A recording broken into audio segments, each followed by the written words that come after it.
বাংলাদেশকে ইন্ডিয়া বছরের পর বছর ডেকেডের পর ডেকেড কিন্তু বুলি করে আসছে, আর এই বুলিটাকে পুরোপুরি বাংলাদেশের সাইড থেকে জামাই আদর দিয়ে আমাদের স্বৈর শাসকরা 15 বছর ধরে প্রচন্ড পরিমাণে আদর করে রাখছে।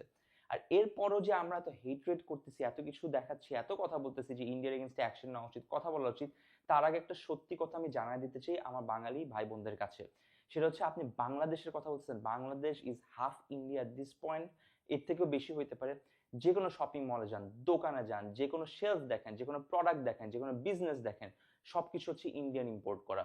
আপনি যে কোনো ফ্যাক্টরিতে দেখেন, বাংলাদেশে ইন্ডিয়ান অপারেটেড ফ্যাক্টরি দিয়ে ভরা। ইন্ডিয়ান মানুষ বাংলাদেশে এসে শুধু চাকরি করতেছে না, 3 বছর, 4 বছর, 5 বছর ধরে ওয়ার্ক পারমিট শেষ হয় না, বছর পর বছর তারা চাকরি করে বাংলাদেশ থেকে স্যালারি নিয়ে যাচ্ছে। অ্যান্ড সেই স্যালারিটা আমরা যে রেমিটেন্স পাই, তার একটা বিশাল অঙ্কের রেমিটেন্স, ওদের স্যালারিটা ক্যাশ টাকায় করে ওরা বের করে নিয়ে যাচ্ছে। আমাদের রেমিটেন্স, বাই দ্য ওয়ে, আমাদের রেমিটেন্স যেটা বাংলাদেশে থাকার কথা। এরপর আসতেছি বাংলাদেশের সকল বিজনেসকে বাদ দিয়ে শুধুমাত্র ইন্ডিয়ান প্রোডাক্ট, আমাদের ইম্পোর্টের টাকা পুরোটা ইন্ডিয়াতে চলে যাওয়া, বাংলাদেশি বিজনেসগুলো তো বাংলাদেশের টাকা বাংলাদেশে থাকেই না। এরপর আসতেছি টিভিতে, যেই টিভি, যেই গদি মিডিয়া বাংলাদেশকে ইভেন কয়েকদিন আগেও লিটারালি বুলি করে, আমাদেরকে টিটকারি মেরে, আমাদের নামে মিথ্যা অপপ্রচার চালায়, কমফোর্টেবলি টিভিতে তারা অ্যাড চালাইছে, সেই টিভি চ্যানেলগুলো এখনো আমরা আরামসে চালাচ্ছি বাংলাদেশের মধ্যে। আমাদের কি ন্যূনতম লজ্জাবোধ নাই? প্রত্যেকটা টিভির, প্রত্যেকটা মিডিয়াতে, প্রত্যেকটা প্রেসের মধ্যে ইন্ডিয়ান অ্যাড এখনো চলতেছে without any additional tax, additional খরচ, no, just comfort, just luxury দিয়ে দিচ্ছি তাদেরকে আমরা।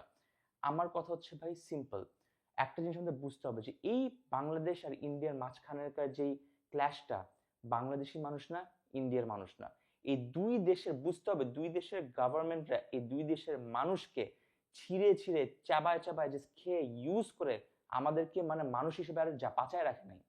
ইন্ডিয়ান গভর্নমেন্ট ইভেন ইন্ডিয়ান মানুষদেরকে ঠিকমতো ট্রিট করে না।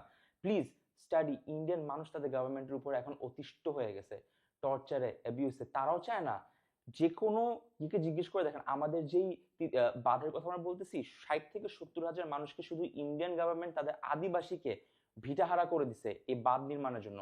কোন বাঁধ? যে বাঁধটাকে খোলার পর বাংলাদেশের মানুষ ডুবে মারা গেছে। এই ভিডিওটা যখন বানাচ্ছি এই মুহূর্তে হয়তো কিছু মানুষ মরে যাচ্ছে, ভিডিও বানানোর আগে অনেক মানুষ মরে গেছে, হয়তো আজকে কালকে আরো অনেক মানুষ মারা যাবে। কেন? ইন্ডিয়ান বাঁধটা জেনে শুনে ইন্ডিয়ানসরা ওই বাঁধটা খুলে দিছে without a warning, without a notification. না আমরা ইভ্যাকুয়েট করতে পারছি, না আমরা রেস্কিউ করতে পারছি, না আমরা প্রিপেয়ার করতে পারছি, আমরা কিচ্ছু জানতাম না। Are you telling me that ইন্ডিয়ানরা তাদের নিজস্ব ইয়ে বাঁচানোর জন্য আমাদের বাঁধ খুলে দিচ্ছেন, তারা আমাদেরকে জানাইতে পারেনি? 48 বছর সময় পর হঠাৎ করে একদিন বাঁধ খুলে দিছে।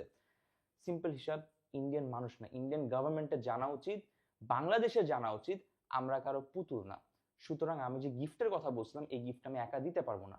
গিফটটা খুবই সিম্পল, অন্তত 1 মাসের জন্য হইলো, যদি ন্যূনতম লজ্জা আমাদের থাকে, যদি আসলেই আমরা কিছু একটা চাই করতে, ইন্ডিয়ান প্রত্যেকটা প্রোডাক্ট কিনা বন্ধ করতে হবে। বাংলাদেশে যেসব কেবল অপারেটিভ অ্যাসোসিয়েশন বাংলাদেশ, যারা কোপ আমাদের যারা টিভি চ্যানেলকে সেন্ট্রালি ইয়ে করে, রান করে, তাদেরকে বলতে হবে you can't run a single ad, single Indian ad in Bangladesh, you can't run a single Indian channel in Bangladesh. চালাইতেই যদি হয়, যদি ওটা করতে হয়, বাংলাদেশের প্রত্যেকটা চ্যানেলের, সরি ইন্ডিয়ান প্রত্যেকটা চ্যানেলের প্রত্যেকটা সকল টাকা, এই পুরা মাসের টাকা ফুল ফান্ডিং যাবে হচ্ছে এই বন্যার্থদের পাশে, যেটা ইন্ডিয়ানদের জন্য আজকে এরকম হয়েছে। সো প্রত্যেকটা ইন্ডিয়ান প্রোডাক্ট, প্রত্যেকটা ইন্ডিয়ান প্রেস মিডিয়া, প্রত্যেকটা ইন্ডিয়ান ম্যানুফ্যাকচার থেকে শুরু করে, ইম্পোর্ট থেকে শুরু করে, দোকান থেকে শুরু করে, শেলফের ফ্রন্ট পেজ থেকে শুরু করে, প্রত্যেকটা ইন্ডিয়ান ব্যানার আমাদেরকে 1 মাসের জন্য হলো একটানা বন্ধ রেখে বুঝাইতে হবে আমরা কারো পুতুল না, আমরা কারো বুলি হচ্ছি না, আমরা নিজের পায়ে দাঁড়াবো। That's number one. এরপর আমি আসতেছি হচ্ছে সুন্দর করে বাংলাদেশে এই যে বন্যার্থদের সাহায্যের কথাটা আমি কেন আগে বলিনি, আমি কেন আগে ইন্ডিয়ার কথা বলছি? আমার কথা হচ্ছে, প্রত্যেকবার যখন বন্যা হবে, প্রত্যেকবার যখন ক্রাইসিস হবে, তখন কি সেলিব্রিটিসরা এসে এসে শুধুমাত্র ভিডিও করবে, ফান্ড রেজ করবে, তারপর এরকম রেস্কিউতে যাবে? এখানে কি সরকারের কোনো কাজ নেই? মন্ত্রীদের কোনো কাজ নেই? আমরা সাধারণ জনগণ, আমাদের কোনো কাজ নেই? আমাদের কোনো রোল নাই? শুধু কি স্ট্যাটাস দিব? শুধু সরকার না, শুধু আমাদের অর্ডিনারি মানুষ না, সিটিজেন্স না, আর্টিস্ট না, সেলিব্রিটি না, ইনফ্লুয়েন্সার না, ক্রিয়েটর না, প্রত্যেকটা সিঙ্গেল মানুষ ইন্ডিয়াকে আমরা গিফট দিব, 1 মাসের গিফট। কোনো প্রোডাক্ট বয়কট ফয়কট কিচ্ছু বুঝি না, একটা মাস টিভি চ্যানেল থেকে শুরু করে, প্রোডাক্টস থেকে শুরু করে, বিজনেসেস থেকে শুরু করে, ইন্ডিয়াকে ভুলে যেতে হবে। Let them know that we are not their puppets. Thank you.